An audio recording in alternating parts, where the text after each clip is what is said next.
I'm going to show you how to make your illustration portfolio grab the attention of tons of different kinds of clients. This strategy is perfect for those of you who are just starting out. I've talked about the importance of having a diverse portfolio elsewhere on the channel, but one viewer mentioned she'd always been told to niche down her portfolio. So which is right? Well, both. This channel is primarily aimed at new illustrators who are still finding their first clients and developing a style. So I recommend a diverse portfolio that lots of different kinds of clients might like, because it gives a new artist a higher probability of finding their first clients. The broader the appeal of the portfolio, the better chance you have of attracting clients quickly and starting getting paid to be an illustrator. If you've got some editorial projects in there, a couple of book covers, maybe some packaging, something that someone in the music industry might like, or advertising or finance, you're ticking a lot of boxes. I'm not recommending you have a load of different styles in your portfolio. Ideally, you'll be developing a consistent style and you're applying that style to all these different subjects.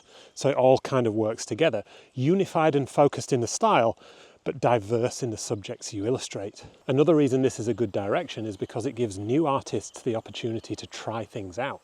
Lots of new illustrators and students have a very clear idea of what they want the whole of the rest of their career to look like, working on one specific part of the industry.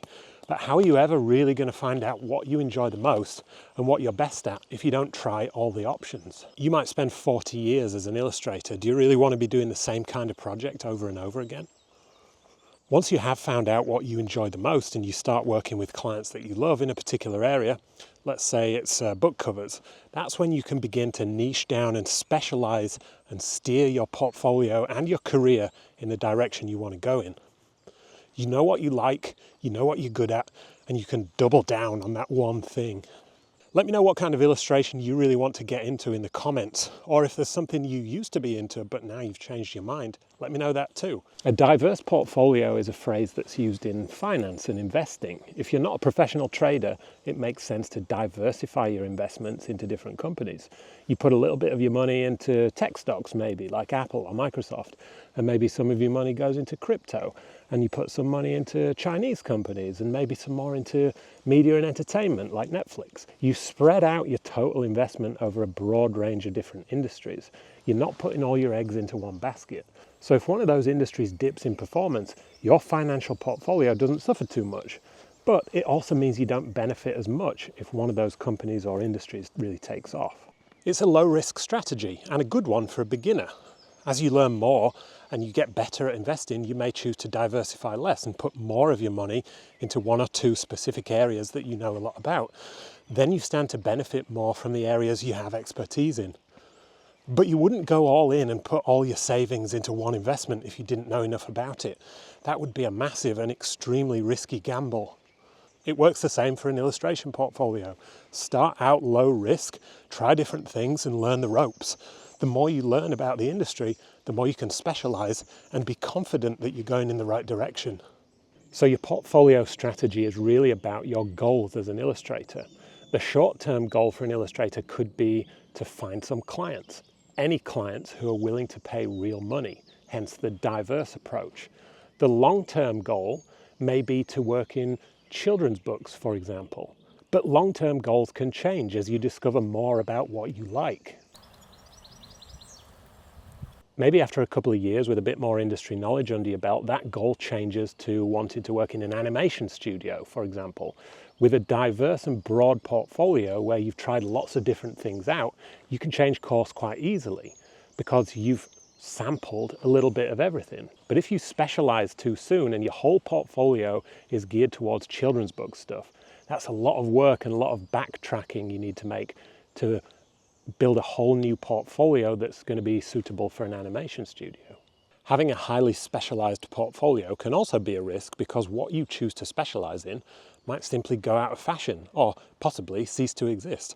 That's never been more important to consider because with every advance in software like Photoshop or Illustrator, there are big leaps forward in what they can do automatically, not to mention what AI can do.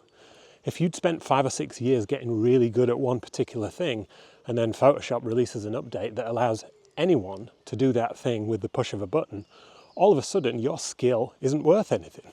So it's good sense to develop a bunch of different skills so you can adapt to changing trends and technology. So what does a diverse portfolio look like?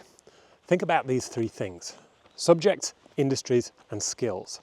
A diverse portfolio for a new illustrator would look like this. It's in one style. Now that style will evolve over time, but everything in the portfolio looks like it was made by the same artist. They've worked on lots of different subjects in that style: travel, food and drink, buildings, people, animals, flowers, etc. They've also made those projects to appeal to different kinds of clients. The travel illustrations might be in a typical editorial format. The food and drink illustrations are maybe presented like packaging.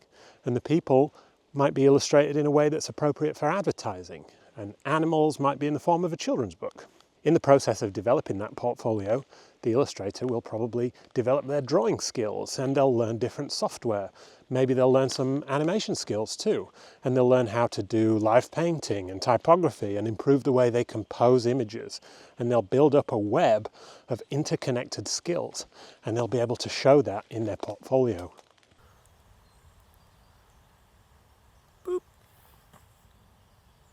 So this is how you start and build your first portfolio. Maybe you have a list of different subjects that you want to illustrate in your style, and you tick them off one by one. When you get to the end of the list, you've got one example of each subject. That's a great foundation to build on.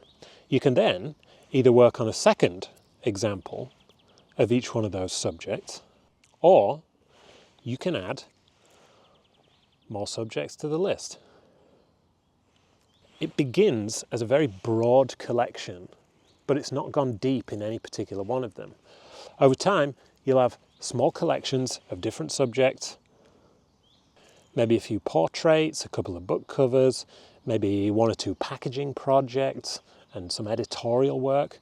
And as more time passes and you discover what you enjoy working on the most, and clients begin to hire you for specific things, you'll find yourself going deeper on certain subjects, and others will naturally fall away because you're not doing them so much anymore.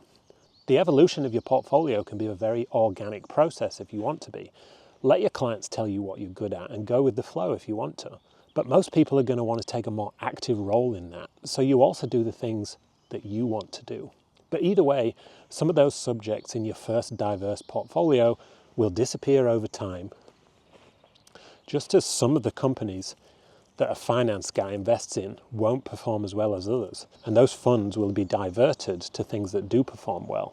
As time goes on and you specialize more and more and you get known for one thing, this is when you'll remove some of those old projects that you don't work on so much, and you'll get known for doing one specific specialist thing.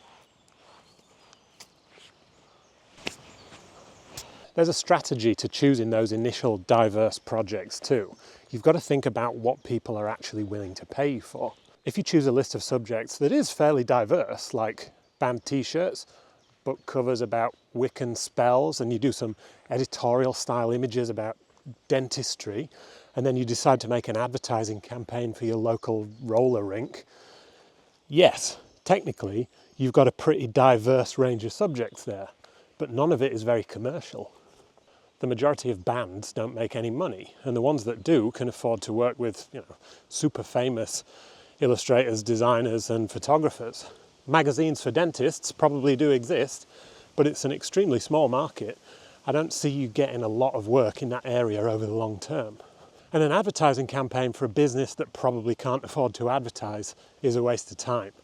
And while there are some nice looking books about Wicca and witches, most of the books in that area are self-published, and they look terrible because the people writing them don't have the money to spend on making them look good. So you've got to pick subjects that are likely to attract decent clients, and you can go onto an illustration agency website and see their search categories there. That's a great list to get started with, because all the subjects there are things that real clients are searching for regularly. So you can focus on the subjects and projects that are likely to have the biggest impact on your portfolio and are more likely to get you some paying clients. Trying to attract some horses. No, not interested. As you're doing all this and building your portfolio from the ground up, use it as an opportunity to practice the skills you'll need when you do start working with real clients. If you're aiming to get 20 illustrations in your portfolio and you can make 2 a week, let's say, then yeah, you could just make 2 a week and get it done. But different kinds of projects require different amounts of time in the commercial world. Some will be super quick turnaround and others will be more relaxed. And some projects are going to require an extensive research stage, and you'll need to do as much thinking as you do drawing. So why not practice working on these projects as you might actually experience them in real life? Maybe you set yourself an editorial project that only lasts 2 days, and maybe the packaging project is more like 5 weeks. And work on them at the same time too, because that's what freelancing will be like. You can practice planning and time management now, so it'll be easier when you do really need it. Here's another thing you can bring into your practice to sharpen your skills. Sometimes your client's brief will give you certain restrictions or rules to follow. This is another really useful thing to get used to doing. For example, some corporate clients will want the illustration to be made using their brand colour palette. Some printing processes are limited to 3 or 4 colours, even 2 colours. I worked with one newspaper who print on yellowish paper. So although the illustrator was allowed to work in colour, they had to test and adjust the illustration so it looked good on the yellow background. You could also try a black and white or a single colour illustration. In a magazine, you're not always going to be working in a square or rectangle shape. The page layout might demand a more organic shape that fits around the text. If you work in analog mediums like paint, you might challenge yourself to do some editing and composition in Photoshop. Or if you work digitally, maybe you can try scanning some analog textures to incorporate into your work. So, let's recap. These are some of my thoughts on developing a portfolio. Start with a broad range of subjects that will appeal to a wide range of clients, so you can find your first clients faster. Niche down or specialise once you've discovered what you like and what you're good at. A diverse portfolio considers 3 things: the subjects you illustrate, the kinds of clients you can appeal to, and the skills you can demonstrate. Specialising can be very organic, but make sure you're going in a direction you want to go in. Choose subjects that are likely to attract clients who can pay you fair fees. Practice other skills like time management and planning, and incorporate some creative restrictions into your self-initiated practice projects. And throughout the process, try to get feedback where you can. I published a blog post last week with a list of lots of different places you can get your portfolio reviewed. Check that out at theillustratorsguide.com. See you next time. Morning. I'm taking a video of a little snail on the wall. Oh, right. Do you want to have a look? In my garden. Yeah. See ya. Come on.